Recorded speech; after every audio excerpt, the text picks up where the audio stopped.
Welcome back to another journey into the world of stories. If you love learning English through captivating tales, you're in the perfect place. Today, we'll explore two timeless stories from the Jataka Tales. Each one carries a valuable lesson and, of course, will help you improve your English in a fun and engaging way. Let's dive into our first story. The Turtle Who Couldn't Stop Talking. A turtle lived in a pond at the foot of a hill. Two young wild geese, looking for food, saw the turtle and talked with him.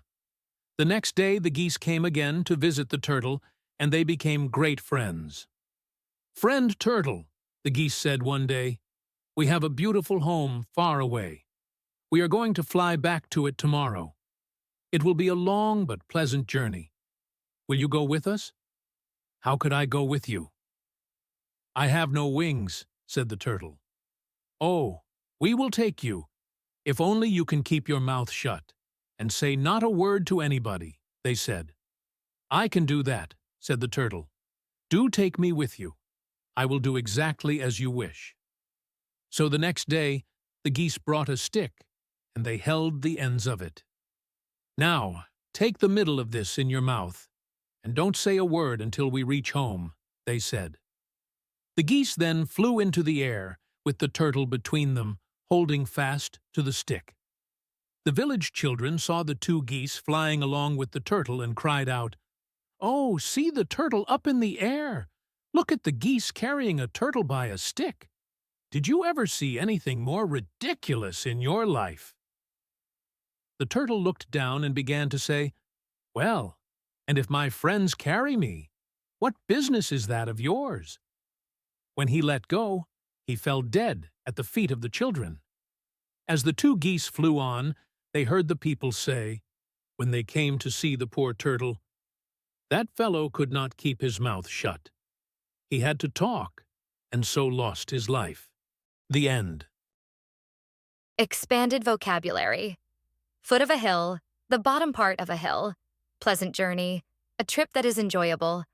Held fast, gripped or held tightly. Ridiculous, foolish, absurd, or laughable. Fellow, a person, in this story used to describe the turtle. Let go, to stop holding something. Grammar focus, reported speech. The story includes conversations. Change them into reported speech. Original.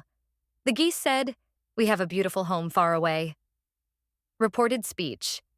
The geese said that they had a beautiful home far away. Original. The turtle said, "I will do exactly as you wish." Reported speech. The turtle said that he would do exactly as they wished. Lesson from the story. The moral is simple. Think before you speak.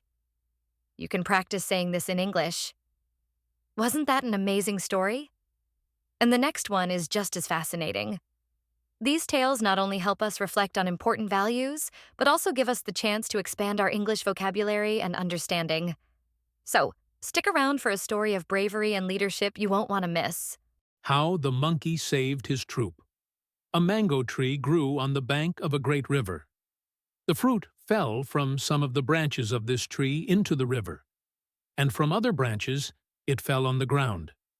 Every night a troop of monkeys gathered the fruit that lay on the ground and climbed up into the tree to get the mangoes, which were large and juicy. One day the king of the country stood on the bank of this same river, but many miles below where the mango tree grew.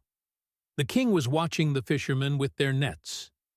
As they drew in their nets, the fishermen found not only fishes, but also a strange fruit. They went to the king with the strange fruit.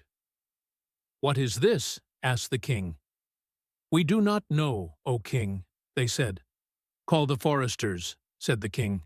"They will know what it is." So they called the foresters, and they said that it was a mango. "Is it good to eat?"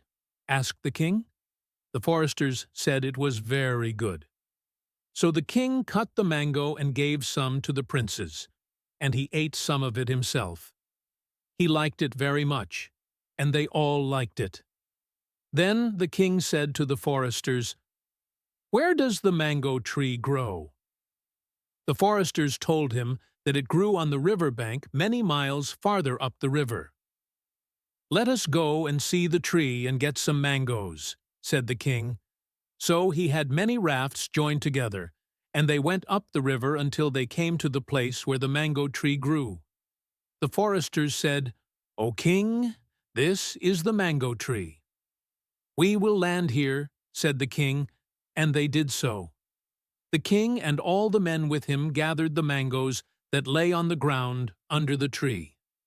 They all liked them so well that the king said, "Let us stay here tonight and gather more fruit in the morning." So they had their supper under the trees and then lay down to sleep.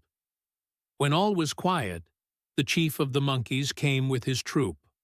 All the mangoes on the ground had been eaten, so the monkeys jumped from branch to branch, picking and eating mangoes and talking to one another. They made so much noise that they woke up the king. He called his men, saying, "Stand under the mango tree and shoot the monkeys as they come down to the ground to get away. Then in the morning we shall have monkey's flesh, as well as mangoes to eat." The monkeys saw the men standing around with their arrows ready to shoot. Fearing death, the monkeys ran to their chief, saying, "O chief, the men stand around the tree ready to shoot us. What shall we do?" They shook with fear. The chief said, "Don't be afraid. I will save you. Stay where you are until I call you." The monkeys were comforted, for he had always helped them whenever they had needed help. Then the chief of the monkeys ran out on the branch of the mango tree that hung out over the river. The long branches of the tree across the river did not quite meet the branch he stood on.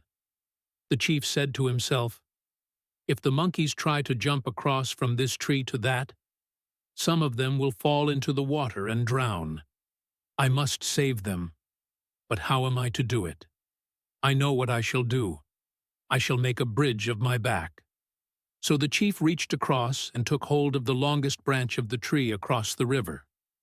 He called, "Come, monkeys, run out on this branch, step on my back, and then run along the branch of the other tree." The monkeys did as the chief told them to do. They ran along the branch, stepped on his back, then ran along the branch of the other tree. They swung themselves down to the ground, and away they went back to their home. The king saw all that was done by the chief and his troop. "That big monkey," said the king to his men, "saved the whole troop. I will see to it that he is taken care of for the rest of his life." And the king kept his promise. The end. Vocabulary building troop, a group of animals or people. The monkeys lived in a troop. Forester, a person who manages forests. The king called the foresters to identify the mango. Gather, to collect things. The monkeys gathered mangoes from the ground. Comforted, to make someone feel better when they are afraid or upset. Sacrifice, to give up something for the good of others. The chief monkey comforted his troop. Idioms and expressions. Expressions from the story. See to it means to make sure that something gets done or to take responsibility for ensuring that a task or duty is carried out properly. It implies oversight, attention, or action to ensure the desired result. It's often used in formal or polite contexts to delegate responsibility or emphasize accountability. Stand ready means to be prepared to act. The men stood ready with their arrows. Moral of the story. This story teaches us about leadership, bravery, and selflessness. The chief monkey showed that a true leader helps and protects others, even if it means taking risks. Until next time. Happy learning, and we would love to hear from you. Share your suggestions, questions, or thoughts in the comments below. We are always excited to connect with you.